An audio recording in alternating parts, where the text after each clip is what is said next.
আসসালামু আলাইকুম প্রিয় শিক্ষার্থী, ওয়েলকাম।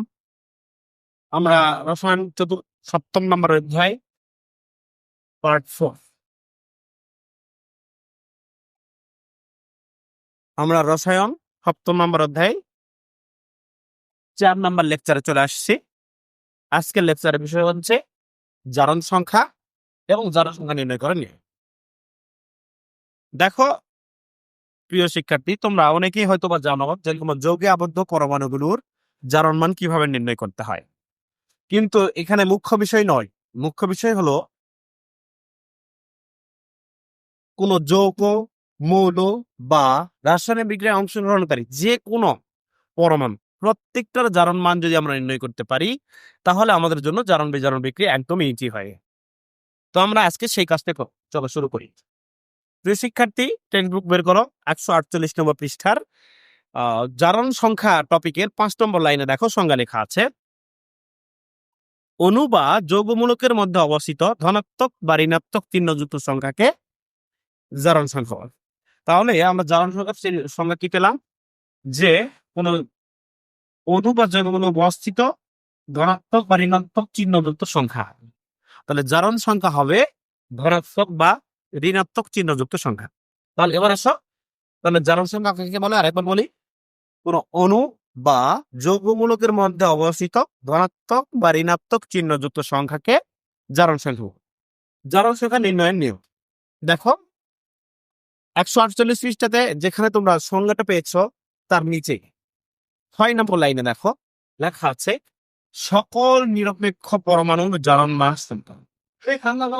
সকল নিরপেক্ষ নিরপেক্ষ পরমাণু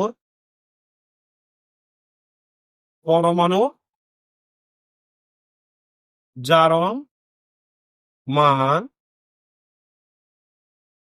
শূন্য। যেমন দেখো, আমরা যদি একটা বিক্রিয়া লিখি, যদি লিখি জিঙ্ক প্লাস কপার সালফেট সমান দিয়ে যদি লিখি আমরা জিঙ্ক সালফেট প্লাস কপার। দেখো, জিঙ্ক প্লাস কপার সালফেট সমান জিঙ্ক সালফেট প্লাস কপার। তাহলে জিঙ্কের জারণ মান শূন্য এবং কপারের জারণ মান শূন্য। কেননা এই বিক্রিয়ায় জিঙ্ক বিক্রিয়কে জিঙ্ক এবং উৎপাদে কপার নিরপেক্ষ অবস্থায় রয়েছে। পরের বিষয়টা হলো কি,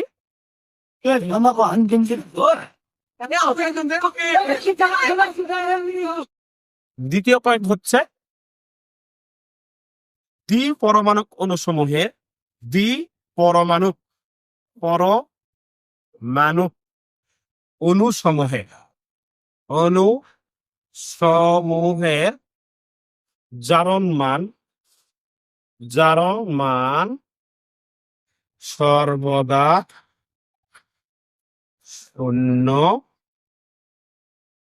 অর্থাৎ দ্বিপরমাণুক অণু অর্থাৎ একই মৌলের দুটি পরমাণু দ্বারা গঠিত যে অণুগুলো রয়েছে সেই অণুগুলোর জারণ মান সর্বদা শূন্য। আমরা যদি উদাহরণ হিসেবে দেখি, দেখো হাইড্রোজেন 4টি, ফ্লোরিন, ব্রোমিন, তারপর হচ্ছে আয়োডিন, এবং অন্য 3টি আমাদের প্রাকৃতিক গ্যাসের উপাদান, অর্থাৎ প্রাকৃতিক গ্যাস বায়ুমণ্ডলের গ্যাসের। একটা হলো হাইড্রোজেন, একটা হলো অক্সিজেন, আর একটা হলো এডিসি ইত্যাদি। এইগুলো যদি কোনো রাসায়নিক বিক্রিয়া থাকে, তোমরা যারা বুঝতে পারছো না তাদের জন্য বলছি, এই কয়টার মধ্যে কোনো একটা যদি কোনো রাসায়নিক বিক্রিয়া থাকে তবে তার জারণ মান সর্বদা শূন্য হবে। এবার আসো উদাহরণে আসো। Example, EXAMPL example. যেমন দেখো, নাইট্রোজেন প্লাস হাইড্রোজেন বিক্রিয়া করে উৎপন্ন করে অ্যামোনিয়া। দেখো, নাইট্রোজেন এবং হাইড্রোজেন বিক্রিয়া করে উৎপন্ন করেছে কি? অ্যামোনিয়াম। তাহলে এখানে দেখো, নাইট্রোজেন এখানে মিল আছে, হাইড্রোজেন এখানে মিল আছে। তাহলে দেখো, যেহেতু এটার সঙ্গে মিলে গেছে তাই জন্য এর জারণ মান শূন্য, এর জারণ মান শূন্য। আশা করি বুঝতে পেরেছ। এরপরে বিষয় হলো 3 নম্বর। দেখো, যৌগে আবদ্ধ পরমাণুগুলো যৌগে আবদ্ধ পরমাণু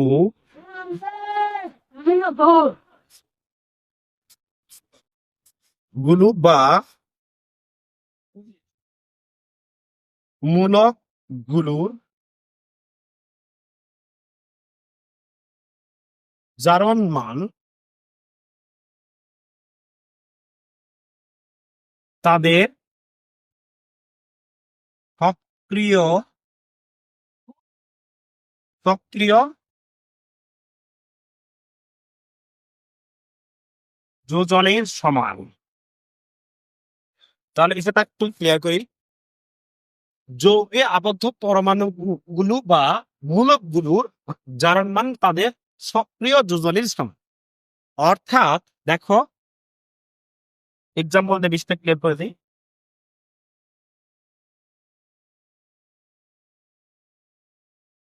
রসায়নে যৌগগুলোর ক্ষেত্রে একটা থিওরি আছে, সেই থিওরিটার নাম হচ্ছে মালাবদল থিওরি।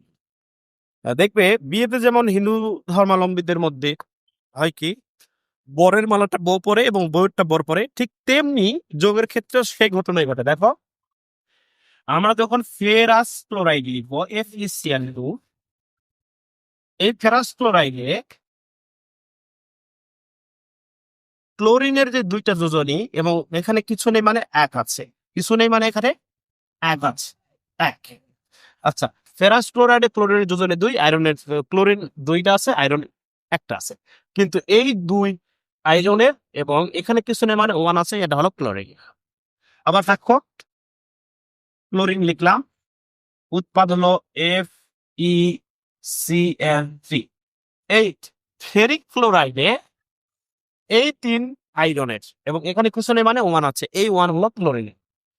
মালাবদল থিওরি, বরেরটা বউ আর বউয়েরটা বর, এখানে বর হলো ধাতুগুলো এবং বউ হলো অধাতুগুলো। তাহলে মালাবদল থিওরিতে কি হয়, এখানে বর হলো ধাতুগুলো আর বউ হলো অধাতু। এটা বর, এটা বর। এইটা হলো বউ আর মালা, এটা এইটা বউ, এটা বউ আর মালা এটা। মানে এই আয়রন এই তিন দিয়েছে ক্লোরিন, এই আয়রন এই দুই দিয়েছে ক্লোরিনকে। তাহলে এখন আমরা লেখার সময় লিখবো কি, দেখো, যৌগে আবদ্ধ পরমাণুগুলো ও মূলকগুলোর জারক মান তাদের সক্রিয় যোজনের সমান। তাহলে বিষয়টা কেমন দাঁড়ালো, এইটা হলো +2, এটা -1, এটা 0, এটা +3। এখানে শুধু লিখে দিতে হবে ধাতুর ক্ষেত্রে, ধাতু হলে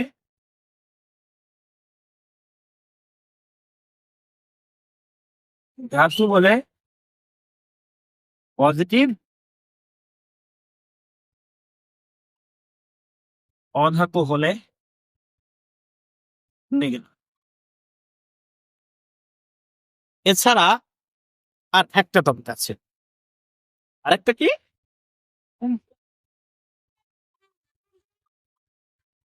সকল যৌগে, সকল যৌগে হাইড্রোজেন এ জারণ মান, জারণ মান +1।